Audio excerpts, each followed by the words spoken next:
அஸ்ஸலாமு அலைக்கும் வரஹ்மத்துல்லாஹி வபரகாத்துஹு. பெண்களால் உருவாக்கப்பட்ட ₹1 சதகா திட்டத்தின் மூலம் மனம் முழுக்க அல்லாஹ்வின் அருள் கொடைகளை நினைத்து, இந்த ரமலானில் நமக்கு தந்த பாக்கியத்தை நினைத்து நெகிழ்ச்சிகள் நிறைந்திருக்கிற இந்த தருணத்தில் உங்களிடம் இந்த செய்தியை பகிர கடமைப்பட்டிருக்கிறேன். முன்னதாக அனைவருக்கும் ஜஸாக்கல்லாஹ் ஹைரன். என்னுடைய லட்சிய கனவுக்காக உடன் நின்றீர்கள்.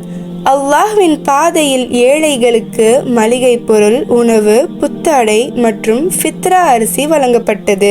அல்ஹம்துலில்லாஹ். கொடுக்கக்கூடிய இந்த உன்னதமான பணிக்கு பொறுப்பேற்று இந்த 30 நாட்களுக்கும் மிக சிறப்பாக உதவி செய்த சதகா திட்டத்தின் உறுப்பினர்கள், என் குடும்பத்தினர்கள், நண்பர்கள், ஜக்காத் மற்றும் சதகாவை கொடுத்து ஒத்துழைத்த அனைவருக்கும் இறைவன் பல மடங்காக கூலியை பெருக்கி தருவானாக. சதகா திட்டத்தின் செயலாளர்கள் அனைவரும் ஒன்று திரண்டு முழு ஒத்துழைப்பையும், மகிழ்ச்சியாக சமூக பணிகளை ஈடுபாட்டையும், அவர்களுடைய ஒத்துழைப்பையும், அவர்களுடைய அயராத உழைப்பையும், நோன்பு வைத்துக் கொண்டு செயலாளர்கள் அனைவரும் செய்த வேலையையும் கடின உழைப்பையும் மறக்கவே முடியாது. அவர்களை பெற்றெடுத்த பெற்றோர்கள் ஈருலக வெற்றியை அடைய, நிம்மதியாய் அவர்களுடைய இம்மையை கழிக்க அதிகமாக துவா செய்கிறேன். எந்த விடயத்திலும் வழிகள் இல்லாமல் வெற்றியை அடைய முடியாது. இறைவன் அதன் பொருட்டு நம்முடைய பாவங்களை, நம்முடைய பலவீனங்களை மன்னித்து விட.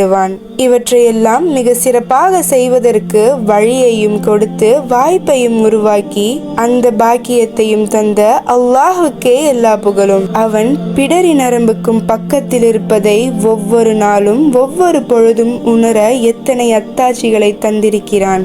என் ரப்பே, என் ரஹ்மானே, கருணையாளர்களுக்கெல்லாம் கருணையாளனே, எங்கள் யாவரின் பாவங்களை மன்னித்து உயிரினும் மேலான உத்தம நபிகள் நாயகம் ஸல்லல்லாஹு அலைஹி வஸல்லம் அவர்களுடைய இருப்பில் மறுமையில் ஜன்னத்துல் ஃபிர்தௌஸில் நாங்கள் எல்லாம் வந்து சேர்வதற்கு எங்களுக்கு அருள் செய்வாயாக, வழி காட்டுவாயாக, இன்ஷா அல்லாஹ். மீண்டும் பெண்களால் உருவாக்கப்பட்ட ₹1 சதகா திட்டத்தின் மூலமாக ஒரு முறை உங்கள் அனைவருக்கும் ஜஸாக்கல்லாஹ் ஹைரன். சாஜிதா, உன்னால் முடியாது என்று சொன்னவர்களுக்கு இந்த சமுதாய சேவைகள் ஒரு எடுத்துக்காட்டு. அல்லாஹ் போதுமானவன். இன்ஷா அல்லாஹ் உங்கள் பணி தொடர்ந்து சிறப்பாக செயல்பட துவா செய்கிறோம். என்றும் நற்பணியில் நன்மையை ஏவுவோம், தீமையை தடுப்போம். இவன் சதகா திட்டத்தின் தலைவி எம் சாஜிதா பானு மற்றும் செயலாளர்கள்.